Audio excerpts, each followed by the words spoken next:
Hola, ¿qué tal amigos? Les saluda nuevamente el ingeniero Edison Pizarro en compañía de la empresa Magnus Ingenieros Consultores para explicarles un tema muy importante y también prosiguiendo con los módulos y talleres que se está dictando, ¿no? Respecto al tema número 2 que es el aforo de fuentes de agua, que vamos a tocar en este punto los dos métodos más usados y más importantes en lo que es el aforo de fuentes, que es el método volumétrico y también el método del flotador. Tener en cuenta que todo ello se trabaja en función en formatos, ¿no? Como aquí les muestro, es un pequeño formato para que ustedes puedan hacer en sus respectivos proyectos, lo puedan usar y mediante ello puedan saber recopilar datos y tenerlo en forma ordenada para que presenten en su expediente técnico. Como primer punto, hay que tener en cuenta siempre el nombre del proyecto, el aforo que se está haciendo, qué métodos. En este caso vamos a tocar primero el método volumétrico, en lo cual vamos a tener una información general del proyecto, como su ubicación geográfica, la hora, el clima que se tiene en ese lugar y el responsable quién lo está haciendo, ¿no?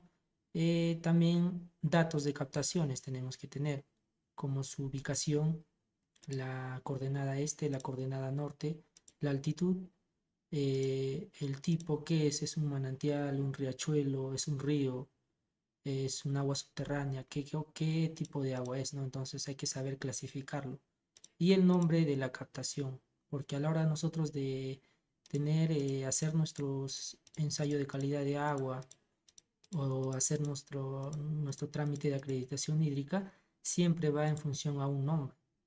Entonces el nombre es muy importante, porque la mayoría lo que hace es recopilar datos, pero se olvida del nombre y al final no sabemos qué nombre tiene. O en caso que el nombre siempre nos dan los pobladores, ellos siempre lo ponen un nombre, ¿no? En caso que no tuviese, pues ellos lo van a tener que poner un nombre adecuado. Ya, el método que es como les digo es el volumétrico y la descripción es un agua superficial, es un manantial en este caso. Ahora los cálculos de aforo, eso básicamente es algo simple, ¿no? Se tiene un recipiente de 20 litros y lo que se va a hacer, como se ve en la imagen, se va a recopilar todo el agua, se va a hacer una poza, si es posible, si no se puede captar directamente de la misma captación, en la cual se va a tener que distribuir a través de una tubería y ahí para poder llenar nosotros. En este caso se ha usado un balde de 20 litros y se ha tomado el tiempo que demora el agua en llenar ese balde de 20 litros. En lo cual nosotros usamos aquí el balde de 20 litros y en el primer ensayo, ¿no? En el primer ensayo se demoró 12,70 segundos en llenarse, en el segundo ensayo 12,85, en el tercero 12,84, en el cuarto 12,40 y en el quinto 12,32. Entonces, ese tiempo en segundos, ojo, para como se puede hallar la fórmula, ¿no? Que es el caudal es el volumen entre el tiempo. Entonces, simplemente esa pequeña fórmula nos sale que en este primer ensayo el caudal es 1,57, en el segundo 1,56, 1,56, 1,61 y en el quinto 1,62. Entonces, a todo ese ensayo se le hace un promedio, ¿no? 1,59. Ahora, ¿cuántos ensayos se tienen que hacer como mínimo? Bueno, no tenemos normativa, no tenemos, pero en realidad a más ensayos es más exacto pues, el cálculo, ¿no? Pero yo recomiendo de 3 a 5 ensayos, ¿no? Para siempre tener una veracidad referente al caudal que vamos a captar o el caudal que tiene esa fuente, ¿no? Entonces, ya calculado ese caudal que es 1,59, un caudal promedio, siempre debemos de concluir para nosotros tener en cuenta el dato que vamos a usar en nuestro proyecto. Siempre no olvidarnos poner la fecha, si hubo o no hubo presencia de lluvia, el caudal disponible en tiempos de estiaje, siempre hay que considerarle solo el 90% del caudal total, que es el 90% de 1,59 es 1,43 litros por segundo. Y el 10% lo dejamos para un caudal ecológico, ¿no? Bueno, eso más básicamente es para la protección y conservación de los ecosistemas que puede haber, ¿no? Entonces, solo nosotros usar el 90%.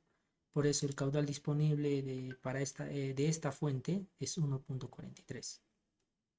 Y nosotros vamos a tener también un caudal de diseño, que eso lo vamos a ver en el punto de proyección de demanda. Ahí nos vamos a dar cuenta cuánto de caudal vamos a usar, si supera o no. En este caso es menos que el caudal ofertado, por lo cual a nosotros nos puede abastecer suficientemente esa cantidad de agua, ¿no?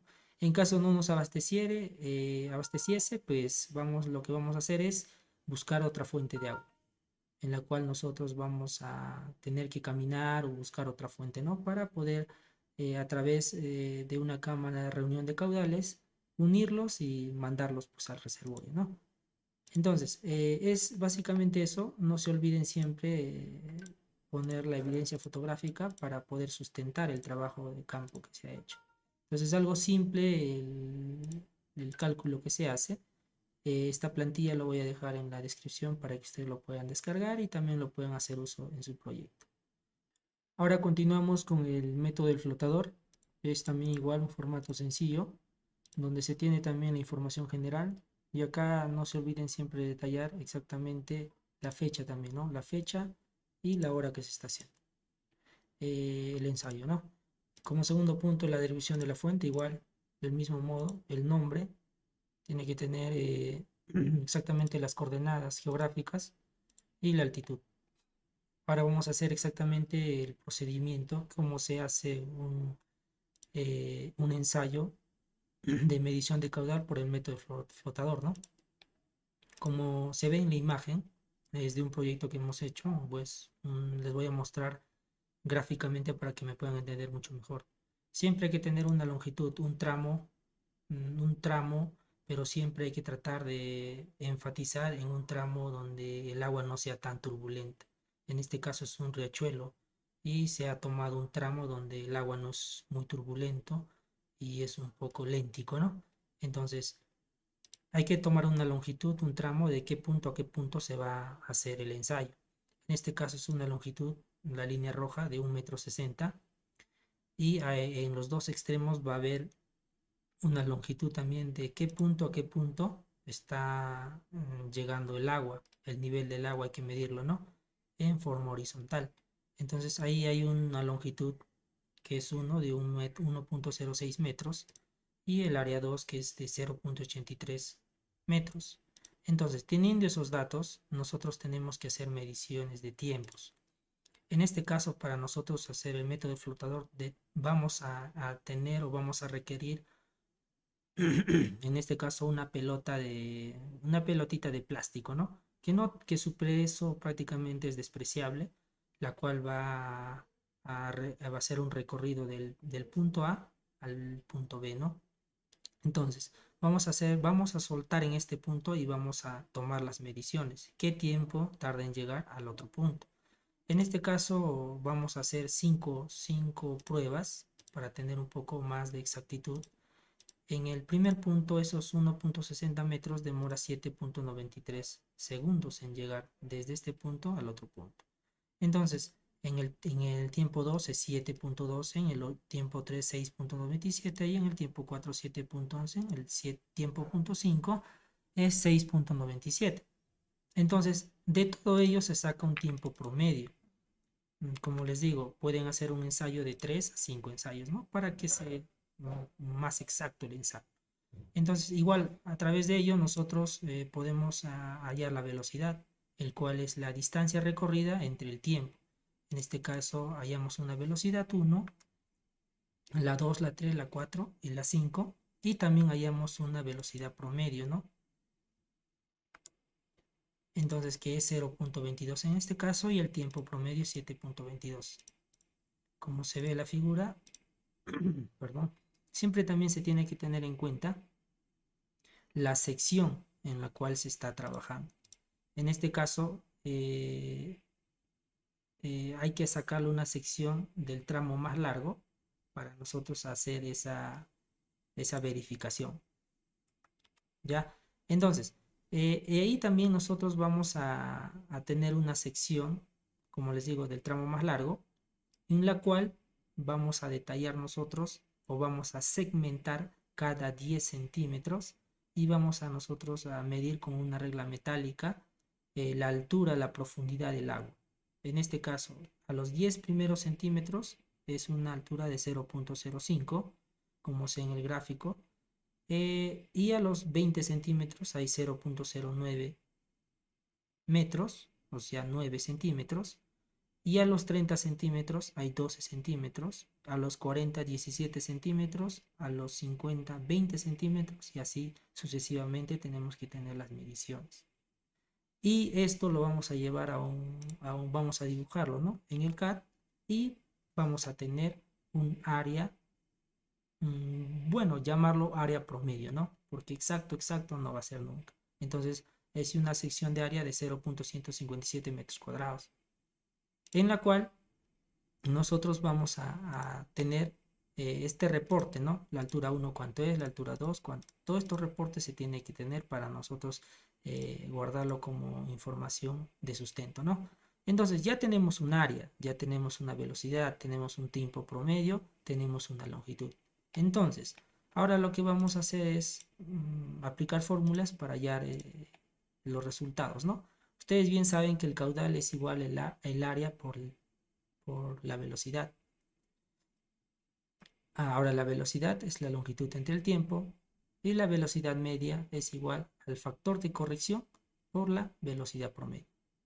Entonces, lo que nosotros vamos a hallar aquí exactamente es el factor K. ¿De qué depende el factor K? Que eso no lo tenemos. Depende el material, por dónde o la zona por donde está pasando el agua. En este caso tenemos una tabla en la cual nos dice para ríos de profundidad de agua de mayores a 30 centímetros considerar este factor de 0.85. Con canales revestidos de concreto con profundidades de agua mayores a 15, 0.80. Con canal revestido de concreto con profundidades del agua menores a 15, debe ser acá en la corrección, de 0.70. Y para riachuelos con profundidades del agua mayores a 15, 0.50, y riachuelos con profundidades de agua menores a 15, de 0.25 a 0.50, en ese intervalo, ¿no? Entonces nosotros tenemos la longitud, que es 1.60, tenemos el tiempo promedio, que es 7.22, tenemos la velocidad promedio, que es 0.22, y el factor K. ¿Cuánto vamos a considerar? Nosotros tenemos alturas 5, 9, 12, 17, 20, 18, 19, 20, 23. Tenemos alturas mayores a 15 centímetros. Entonces nos corresponde un factor de corrección de 0.50. Entonces, para nosotros hallar la velocidad media, vamos a tener que multiplicar la velocidad promedio por su factor de corrección, el cual nos da 0.11. Entonces, como ustedes van a notar, para nosotros poder hallar el caudal, debemos multiplicar el área que se tiene por la velocidad media. ¿Cuánto es? Se multiplica, nos sale un resultado 0.017, pero en este caso es metros cúbicos por segundo. Nosotros siempre, para los expedientes técnicos que hacemos, vamos a requerir los caudales en litros por segundo.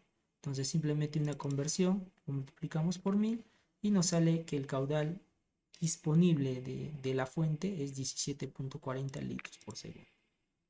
Entonces, bajo esos resultados y esas correcciones que se ha hecho, vamos a tener que concluir nosotros, ¿no?